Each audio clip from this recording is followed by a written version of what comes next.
What's up, movie fans?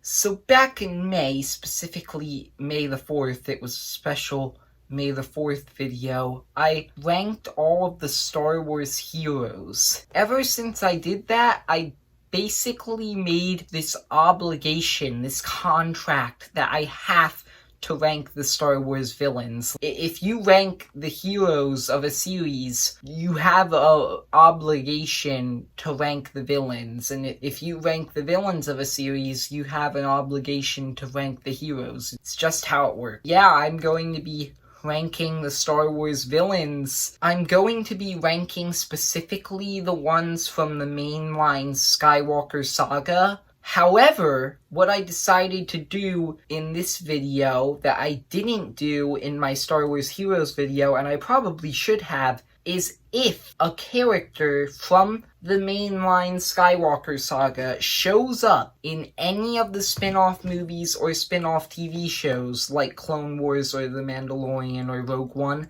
I'm allowed to include that and take that into account when ranking their characters. So, like, if a character is introduced in Clone Wars or Rebels or one of the spin-offs, I'm not allowed to include them. But if a character that's introduced in the Skywalker saga is in any of those shows, I'm allowed to take that content into account when I'm ranking their characters. Hopefully that made sense. Coming in at number 15, there are 15 main Star Wars villains. So the worst one is General Pryde. Chances are you might not even remember this character. He is that general guy in Star Wars The Rise of Skywalker, one of the main bad guys in the final battle. He's the guy who kills Hux once they figure out that they're spies. And considering the fact that I just had to explain who he is to you,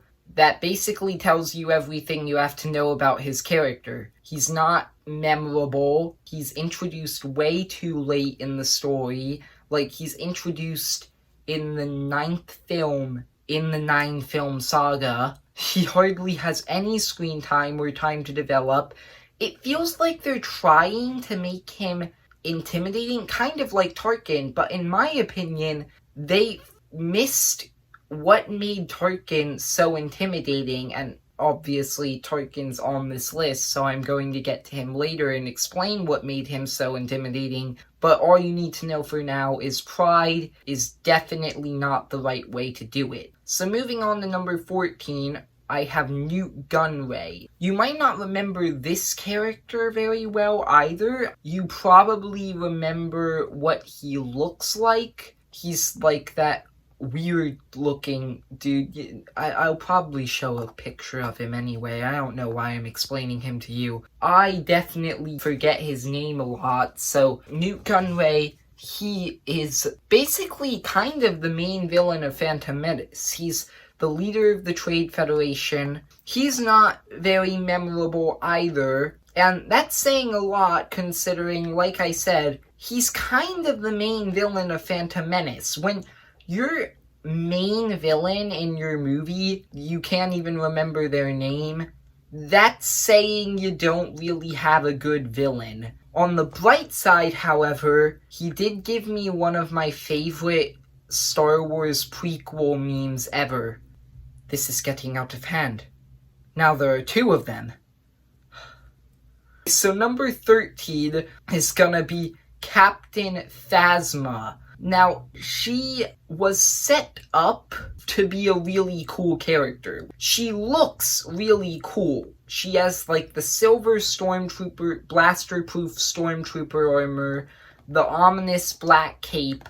She seemed like she could be a really cool character, and she's set up as Finn's main rival, so she has enough of a reason to be a big character in the movies. But between the 2 movies she's in, she has about 5 minutes of screen time, and even though she's set up to be Finn's main rival and the main obstacle he has to overcome, he beats her easily in both movies. In the first movie, he throws her down a trash compactor, and in the second movie, he literally kills her. She is not an obstacle to him. He gets by her very easily. She isn't in these movies, at all. If you cut her out, the story would hardly change a bit, and she hardly gets any moments to really shine, so she definitely comes down lower on the list. Now, number 12 is Jango Fett. He's a character that I don't really have a lot to say about. I don't really have any big problems with him. I think he's a pretty good antagonist. But I don't really have anything that I think stood out to me about him either. I think the best thing he's ever given us is really the arc in Clone Wars where Boba Fett is trying to get revenge on Mace Windu for killing Jango Fett. But even that is more helping Boba Fett's character than it is helping Jango. So overall, he comes down lower just because, well, I don't find there to be a lot interesting about him. Number 11 is General Hux, possibly one of the most disappointing characters on this list. I honestly really like him in Force Awakens. They started out really well with his character. I think he was intimidating. His speech was pretty intimidating. I liked the fact that he was an equal to Kylo Ren and Snoke, even though he doesn't have Force powers. They really set him up to be a good villain. And then Last Jedi and Rise of Skywalker totally ruined him. In Last Jedi, he's basically the comic relief, the doofus that everybody throws around, insults. He's basically a slapstick character. He's not taken seriously at all in Last Jedi. And then in Rise of Skywalker, they try to make up for it by giving him this whole spy story arc, and originally I went along with it and was like, okay, I am ready to see where they're going with this. But then they killed him off right after they revealed it. He could have had, a big role in the final battle. It would have made him way more interesting. But in the end, they just kind of ruined his character. Making it into the top 10 now is gonna be General Grievous, who has always been kind of a bizarre character to me, because he comes out of nowhere. He's introduced out of nowhere in Revenge of the Sith, the last movie in the prequel trilogy, as one of the biggest villains in the prequel trilogy, where they're like, oh, we have to beat this guy if we're going to win this war. He's now our main antagonist. And he comes out of nowhere. They never explain what he is, and despite the fact he's obviously not human, but he also has human parts, so he's cyborg, but they never really explain that. And even in Clone Wars, even though he's one of the main antagonists throughout Clone Wars, they never explain him. He's weird. He's a weird character. I'm pretty sure there's some lore somewhere explaining what he is, but ultimately in the movies and TV shows that I've seen, he's just kind of bizarre, and so he comes down lower, even though he is pretty entertaining, and he gave me my absolute favorite Star Wars meme of all time. Hello there, General Kenobi. I didn't have a funny joke about that one prepared, darn it. So number 9 is Supreme Leader Snoke. I have never really understood all the criticisms that people give to Snoke, because they always say, oh, why didn't they explain his backstory? They explained Palpatine's backstory, and he was this big main villain, and my answer to that would be, Palpatine is the main villain of the entire saga. Snoke is killed off in the second movie he's in, after having almost no screen time. I don't think he was really intended, at least by Rian Johnson anyway, to be this big character. I think that in the end he was intended to push Kylo's character arc forward, and he does that. So, I guess he serves his purpose well enough. Number 8 is Jabba the Hutt, the character on this list who I have the least to say about. He's Jabba the Hutt. He's underdeveloped, doesn't really have a lot going for him, but at the same time, he's the main antagonist of the first act of Return of the Jedi, and he's basically Han Solo's main rival in a way, so, like, he has that going for him. But number 7 is Count Dooku, a character that I only have a lot to say about, simply because of Clone Wars. If he wasn't in Clone Wars, he'd honestly probably be bottom 5, but in Clone Wars, they actually make him really intimidating. They show that he is, in the end, a human. Like, even though he's this big, evil, bad guy, he also has feelings. Like, when Palpatine tells him that he has to kill Ventress in Clone Wars, he ultimately goes along with it because Palpatine is his master, but he does protest. He says to Palpatine, wait, but I don't want to do that, and then Palpatine says you have to, and so he does it, but in the end, he does still care about people. He's not just this big, random, evil bad guy, and I think that that element, along with a lot of the intimidating scenes that they gave him in Clone Wars, really saves his character for me, so he comes up in the top 10, even though he would be bottom 5 if he wasn't in Clone Wars. Now, number 6 is Boba Fett, another character that would be bottom 5 if he wasn't in Clone Wars, because Boba Fett is honestly the most overrated character in all of Star Wars history. He looks cool, he sounds cool, but in the end he doesn't really do much, except for stand there and then die in one of the most anticlimactic deaths I've ever seen in movie history.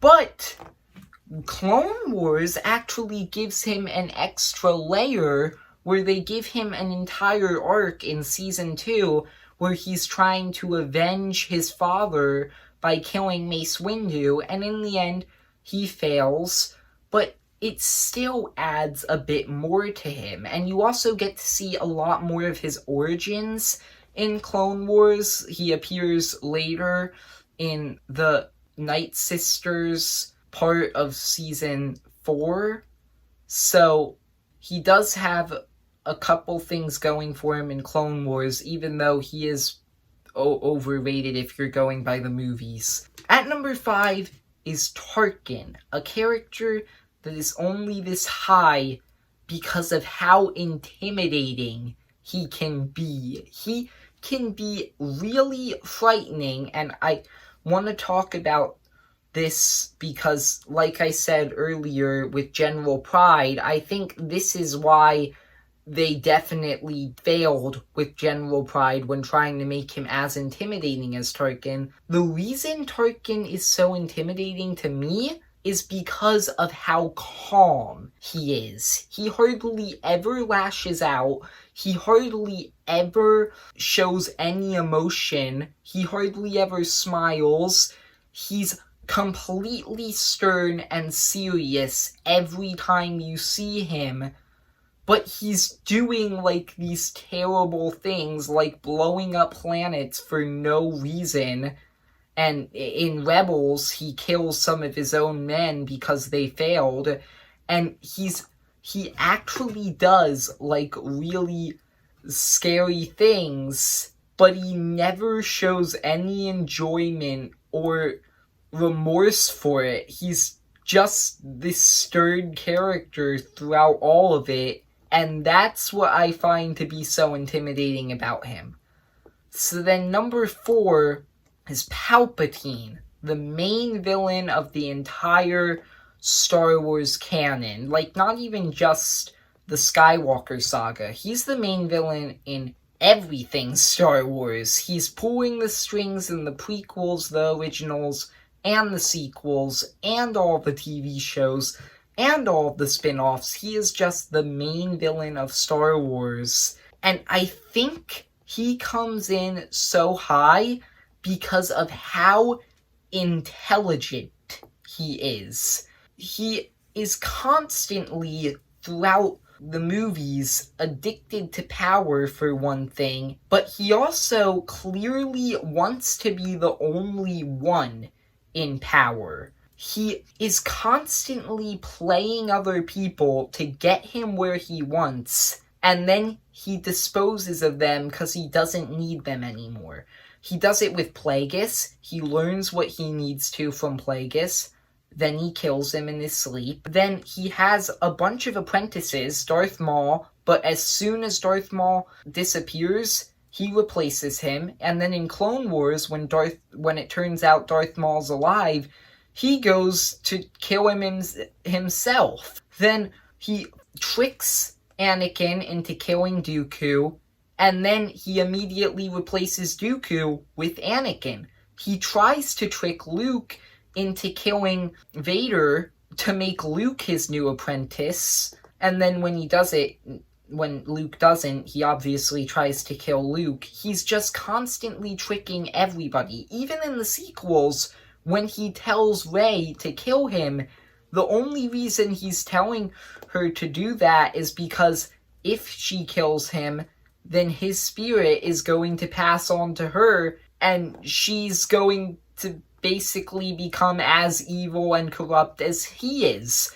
He is so clever. And then, even in the Clone Wars, he literally tricks both sides of the war into destroying each other, and then he creates a new order in the galaxy with him on top. He is so clever, and that's what I love so much about his character. And also, another thing is that he actually shows so much joy in being evil. Like, he's doing these terrible things, and he's laughing while he's doing them. He is just this pure evil, intelligent character. Number 3 is gonna be Darth Maul. Another character that is saved by Clone Wars, but also from Rebels. If he was just in Phantom Menace, he'd probably be in bottom 3, to be honest. In Phantom Menace, he does nothing significant except for kill Qui-Gon and then get killed. But in Clone Wars and in Rebels, they actually add layers to his character, and something very subtle in Clone Wars and Rebels that they never say straight out, but is heavily implied, is that if he wasn't taken by Palpatine when he was a child, he probably would have become, like, a really, really good person, because he's constantly wanting people he can trust. First, in Clone Wars, it's his brother, Savage, and then when Savage dies, that obviously he goes to Mandalore and he starts trusting all these Mandalorians. But when he loses all of that, then he tries to turn Ezra to the dark side in Rebels so that he can trust him, and he just constantly wants somebody by his side because, well, Palpatine was by his side for so long, but in the end, Palpatine never cared about him. And I think that is a really interesting layer to his character. So that's mainly why he comes so high. Now, number 2, a lot of people are going to disagree with this, but Kylo Ren is at number 2. It really annoys me when people use the complaint that, oh, he's just a copy of Vader except not as good. Because that's literally the point of his character. If you make that complaint, that means you totally miss the point of his character. Yes, he's a copy of Vader, but not as good, because he wants to be like Vader, but he constantly fails.